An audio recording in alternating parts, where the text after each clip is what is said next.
Melhorias na educação, as medidas de incentivo para a economia paulista e a crise política do país. Esses são os principais temas da nossa entrevista de agora com o ex-ministro da Educação, o professor Paulo Renato Souza. Ele dirigiu o MEC durante os 8 anos de governo do presidente Fernando Henrique Cardoso. Foi gerente de operações do Banco Interamericano de Desenvolvimento, o BID.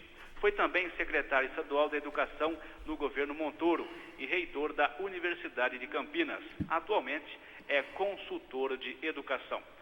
Professor Paulo Renato, bom dia. Bom dia, meu caro Fábio. Um grande prazer estar com você e todos os ouvintes do Café com Notícias da Difusora. O prazer é todo nosso, professor. Bom, amanhã teremos aí a comemoração do Dia da Criança. Como educador, o senhor acredita que a criança aqui no nosso estado de São Paulo tem tido a atenção adequada dos governos e também da família e da sociedade, professor? Olha, Fábio, na verdade, você veja, a atenção com a criança, no nosso país em geral, melhorou nos últimos anos. Eu acho que, quando eu assumi o Ministério da Educação, por exemplo, nós tínhamos apenas 88% das crianças na escola. Portanto, 12% fora da escola. Entre os mais pobres, chegava a 25%, uma de cada 4 crianças fora da escola, criança de 7 a 14 anos. Portanto, sem um futuro, não é? Porque sem educação nós não temos futuro. Nós conseguimos, através de medidas como o Fundef e outras medidas, colocar toda a criança na escola. Hoje, praticamente, nós temos 98% de crianças na escola. Não há mais discriminação, separação entre pobres e ricos, negros e brancos, ou seja, o acesso é universal na faixa de 7 a 14 anos. Por outro lado, foram tomadas medidas também para melhorar a qualidade da educação. Agora, nós temos ainda muitas deficiências nessa área, inclusive no Estado. Nós temos que cuidar de que a criança realmente possa melhorar o seu desempenho, que possa aprender mais na escola, porque só assim ela vai construir um futuro para si melhor, não é? Inclusive um futuro melhor do que o que ela teve, do que seus pais tiveram. A educação é a base hoje para todo o desenvolvimento. E cuidar da educação da criança significa, de um lado, cuidar da qualidade, com o professor, com os pais. A participação dos pais na escola é muito importante. Isso tem sido estimulado aqui no estado de São Paulo, por exemplo. O governador Geraldo Alckmin, o secretário Gabriel Chalita, tem um programa muito interessante, que é o programa Família na Escola. A família e a escola têm que trabalhar juntas pelo desenvolvimento da criança, pela educação da criança. Nós sabemos, entretanto, que nem tudo as coisas melhoraram, mas ainda temos um grande caminho pela frente. Nós ainda vemos as denúncias de trabalho infantil, não no Estado, graças a Deus, mas fora do Estado, no Brasil.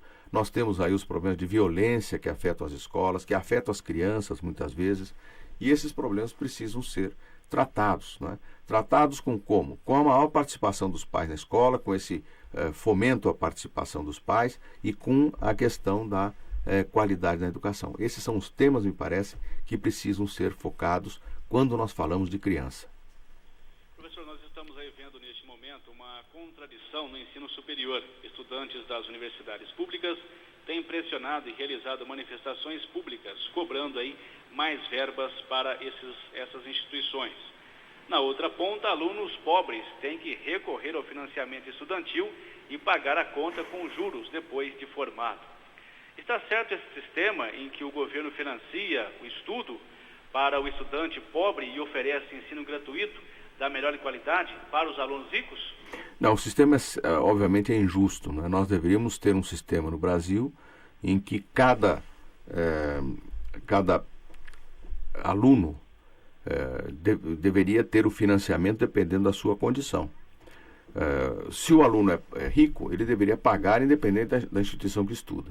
Se o aluno é pobre, ele deveria ter ensino gratuito através de bolsa, independente da instituição que estuda. O problema no Brasil é que isso está na Constituição, porque a Constituição define que o financiamento é pelo tipo de instituição e não pela condição socioeconômica do aluno. Isso está errado, mas está na Constituição, nós temos que respeitar. Enquanto isso, o que é possível fazer? É tratar de um problema que, graças a Deus, foi criado no Brasil, que é o problema do acesso para as camadas de menor renda à universidade. Isso até 95 não era preciso se preocupar com isso, porque só quem chegava a concluir o ensino médio e as portas da universidade eram os alunos provenientes das classes de renda alta e média. Isto mudou a partir do nosso governo, do presidente Fernando Henrique, quando nós conseguimos ampliar o acesso ao ensino fundamental, mais do que dobrar o acesso ao ensino médio. Então passou a haver o quê? Pessoas que vêm de camadas de renda mais baixa, chegando às portas da universidade. Para essas pessoas é preciso financiamento. Se a Constituição não permite que se financie o ensino superior pelo aluno e não pela instituição, é preciso criar os outros mecanismos. Por isso nós criamos, no meu período no Ministério, eu criei o FIES, o Financiamento Estudantil. Depois o governo atual fez um outro programa também interessante, que é o ProUni, que dá bolsas para alunos carentes. E nós, portanto, temos aqui em São Paulo um programa muito interessante, que é dentro desse programa que eu já mencionei, do Família na Escola.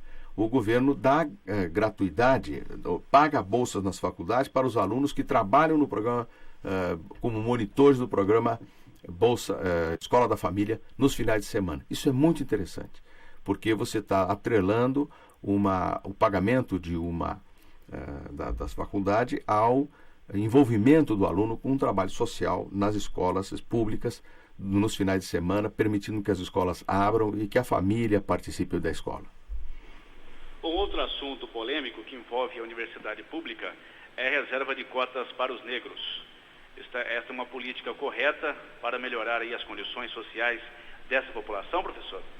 Eu acho que é importante nesse momento, como eu disse, que mais pessoas das camadas de renda mais baixa chegam às portas da universidade, ter ações afirmativas em relação aos carentes em geral e em relação às minorias, aos afrodescendentes, aos negros, indígenas, etc. Por que é importante, as ações afirmativas são importantes? Porque, obviamente, a longo prazo, quando nós tivermos uma educação pública de qualidade igual que a do setor privado, nós não temos que nos preocupar com cotas. Todos chegarão às portas da universidade em igualdade de condições. Entretanto, nós sabemos que hoje ainda há diferenças. Quem estudou na escola pública não está tão bem preparado para disputar no vestibular quanto os alunos que vêm da escola particular. Entretanto, eu não acho que a cota em si seja a solução. Por quê? Porque ela estabelece uma entrada artificial e nós vamos estar com isso prejudicando, em primeiro lugar, o nível das universidades. Uma universidade se faz com bons alunos, uma boa universidade. Em segundo lugar, esses mesmos alunos vão passar a ser discriminados, estigmatizados dentro da universidade. Terceiro lugar, eu acho que o mais importante é nós termos ações afirmativas que preservem justamente a questão da qualidade. O acesso ao ensino superior se dá pela competição, pela competência, e isso tem que ser preservado. As ações afirmativas, então, deveriam ser, em primeiro lugar, o que já vem sendo feito no estado de São Paulo. A própria Unicamp, a nossa Universidade de Campinas, da qual eu fui reitor, tem hoje uma medida muito interessante, que é oferecer pontuação extra no vestibular para o aluno que vem da escola pública. Isto se faz porque o aluno que vem da escola pública, quando chega à universidade, ele chega com mais gás, ele chega com mais determinação, com mais vontade e tem melhor desempenho que o aluno da escola particular, que entra em igualdade de condições. Então, dar uma pontuação extra é justo, não prejudica o desempenho do aluno. A mesma coisa está sendo feita na Fundação Paula Souza, nas FATECs, as Faculdades de Tecnologia do Estado, e também nas escolas técnicas estaduais da Fundação Paula Souza. Ou seja, o aluno que vem da escola pública e é afrodescendente, negro, ele tem uma pontuação de 10% a mais no acesso. Com isso, nós estamos garantindo que o aluno tenha condições de cursar em igualdade de condições com os demais, sem prejudicar o nível da instituição e sem ser discriminado por ser aluno cotista, né? Isto são dois pontos importantes. Uma terceira linha de trabalho de ações afirmativas são as ações para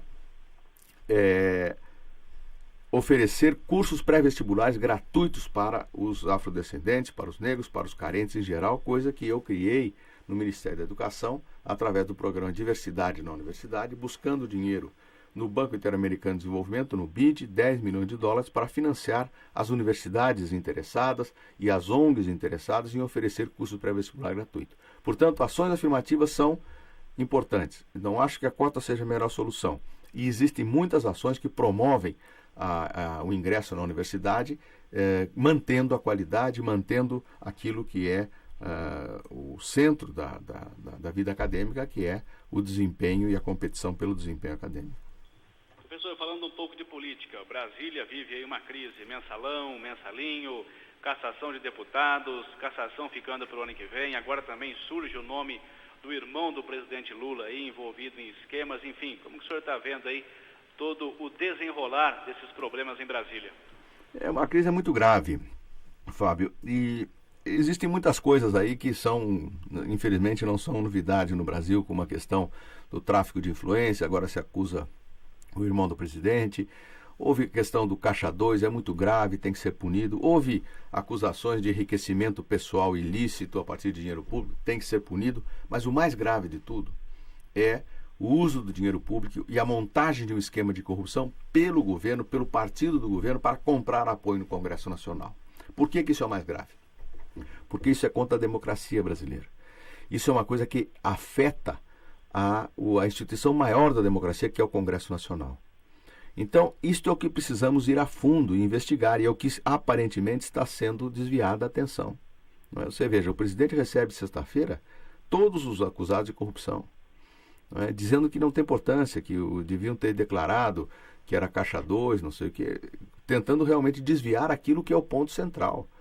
Houve um esquema de compra de apoio no Congresso Nacional. Se não houve esse esquema, por que renunciou o chefe da Casa Civil? Por que renunciou o presidente do Partido dos Trabalhadores? Por que renunciou o secretário-geral do Partido dos Trabalhadores, o tesoureiro do Partido dos Trabalhadores? Por que o novo presidente do Partido dos Trabalhadores vem dizer que é preciso reconstruir, refundar o partido? Ora, o esquema é muito complicado, muito sério. E o que nós temos que exigir é a apuração dos fatos, saber de onde veio esse dinheiro, como ele chegou ao Brasil, quais foram os canais que esse dinheiro alimentou estas contas, né? Porque aparentemente já estão dizendo que o dinheiro veio do exterior, da onde veio esse dinheiro, como ele alimentou essas contas, como ele chegou nas mãos do senhor Marcos Valério e o senhor Derúbio Soares, e como ele foi repassado. Isso já se sabe, como ele foi repassado a alguns parlamentares já se sabe, né? Portanto, o que nós temos que garantir é a apuração e a punição dos responsáveis. Isso é uma condição hoje para que nós tenhamos a sobrevivência da democracia brasileira e o fortalecimento da democracia. O que é lamentável hoje é ver pessoas que têm a responsabilidade de governar, que têm a responsabilidade de lutar pelo aperfeiçoamento democrático do país, estarem envolvidas em esquemas de abafa, em esquemas de evitar a punição ou atrasar, protelar a punição dos responsáveis. Ministro, como última pergunta, aliás, ex-ministro, como última pergunta, amanhã, dia das crianças, dia também da Nossa Senhora Aparecida, a padroeira do nosso país, qual seria a sua mensagem para as crianças de Batatais, né? Hoje a criança é o futuro da nação, e uma criança que pega firme no estudo, enfim, estuda bem, tem um futuro brilhante pela frente. Qual a sua mensagem como professor e também como ex-ministro da Educação? As crianças de hoje vivem uma época muito especial, né? A época em que as oportunidades são abertas para todos. É preciso que, se as pessoas estudarem, se as pessoas se conscientizarem de que através da educação elas podem alcançar qualquer posição na vida, nós vamos ter um futuro melhor para cada uma dessas crianças e um mundo melhor no nosso país. Portanto, a minha mensagem, em primeiro lugar, é uma mensagem de concentração, de trabalho na escola, com estudo, trabalho duro, estudando para construir o seu futuro. Segunda mensagem, uma mensagem de que a educação não é apenas a tarefa da escola e nem só da família. É uma tarefa conjunta, escola e família juntos. Esta é que eu aprendi como secretário da Educação de São Paulo durante o governo Montoro, como ministro da Educação durante o governo do presidente Fernando Henrique. Talvez a coisa mais importante é que o que de mais importante eu aprendi. A criança se desenvolve mais, a escola é melhor, a escola é menos violenta, se evitam as drogas e, principalmente, as crianças aprendem mais português, matemática, ciências, tudo, se os pais e professores estão trabalhando juntos, estão unidos. Portanto, a minha mensagem é essa, aos pais, aos professores e às crianças, não é? Vamos estudar e vamos trabalhar juntos pela construção do futuro de cada uma dessas crianças.